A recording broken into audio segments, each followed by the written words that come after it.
الحمدللہ رب العالمین والصلاة والسلام علی اشرف الانبیاء والمرسلین اما بعد۔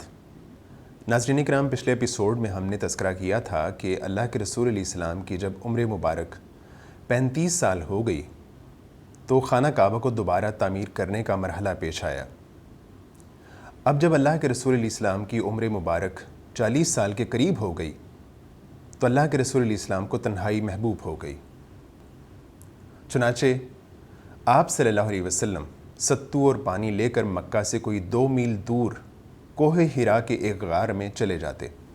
یہ ایک مختصر سا غار ہے جس کا طول 4 گز اور عرض 1.25 گز ہے۔ یہ نیچے کی جانب گہرا نہیں ہے بلکہ ایک مختصر راستے کے بازو میں اوپر کی چٹانوں کے باہم ملنے سے ایک کوتل کی شکل اختیار کیے ہوئے ہے۔ آپ صلی اللہ علیہ وسلم جب یہاں تشریف لے جاتے تو حضرت خدیجہ رضی اللہ عنہا بھی آپ کے ساتھ ہوتیں اور پاس ہی کہیں تشریف فرما ہوتیں۔ اللہ کے رسول علیہ السلام پورا رمضان وہاں گزارا کرتے تھے، اور اس موقع پہ اگر کوئی مسکین آتا تو اللہ کے رسول علیہ السلام اس کی مدد فرماتے اور بقیہ اوقات میں اللہ تعالیٰ کی نشانیوں اور مشاہدات پر غور فرماتے رہتے۔ اللہ کے رسول علیہ السلام کی عمر مبارک جب 40 سال ہو گئی تو افق کے اس پار سے آثار نبوت چمکنا اور جگمگانا شروع ہو گئے۔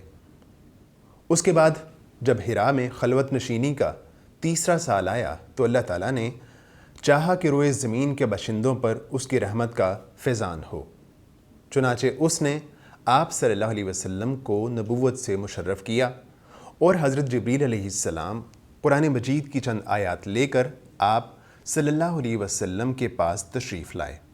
یہ واقعہ رمضان المبارک کی 22 تاریخ کو دوشنبہ کی رات میں پیش آیا۔ اس روز اگست کی 10 تاریخ تھی اور سن 610 تھا۔ قمری حساب سے نبی صلی اللہ علیہ وسلم کی عمر 40 سال 6 مہینے 12 دن اور شمسی حساب سے 39 سال 3 مہینے 22 دن تھی۔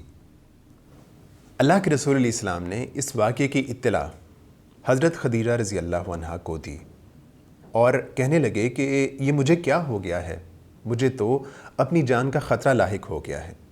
تو حضرت خدیجہ رضی اللہ عنہا نے کہا کہ ایسا کبھی نہیں ہو سکتا، اللہ تعالیٰ آپ کو کبھی رسوا نہیں کرے گا کہ آپ صلہ رحمی کرتے ہیں، درماندوں کا بوجھ اٹھاتے ہیں، تہی دستوں کا بندوبست کرتے ہیں، مہمان کی میزبانی کرتے ہیں اور حق کے مسائل پر اعانت کرتے ہیں۔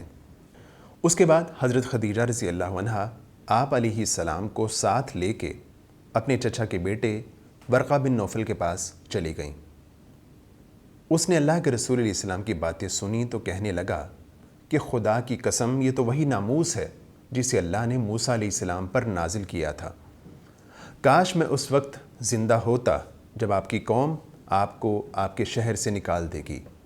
تو اللہ کے رسول علیہ السلام نے کہا، کیا میری قوم مجھے اپنے علاقے سے نکال دے گی؟ تو ورقہ کہنے لگا، ہاں، جب بھی کوئی آدمی اس طرح کا پیغام لایا جیسا تم لائے ہو تو اس سے ضرور دشمنی کی گئی، اور اگر میں نے تمہارا زمانہ پایا تو میں تمہاری زبردست مدد کروں گا۔ اس کے بعد وحی کا سلسلہ کچھ عرصے کے لیے موقوف ہو گیا۔ وحی کتنے دنوں کے لیے بند کی گئی، اس بارے میں ابن عباس رضی اللہ عنہما کہتے ہیں کہ یہ بندش چند دنوں کے لیے تھی۔ یہ جو کہا جاتا ہے کہ کئی مہینے یا کئی سال وحی کی بندش رہی، یہ بات درست معلوم نہیں ہوتی۔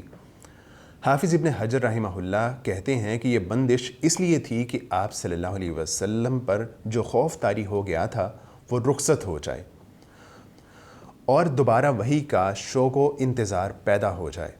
چنانچہ جب حیرت کے سائے سکڑ گئے، حقیقت کے نقوش پختہ ہو گئے اور نبی صلی اللہ علیہ وسلم کو یقینی طور پر معلوم ہو گیا کہ آپ صلی اللہ علیہ وسلم خدائے بزرگ و برتر کے نبی ہو چکے ہیں، تو حضرت جبریل علیہ السلام دوبارہ تشریف لائے اور یوں پیارے پیغمبر صلی اللہ علیہ وسلم پر وحی کا باقاعدہ آغاز ہو گیا۔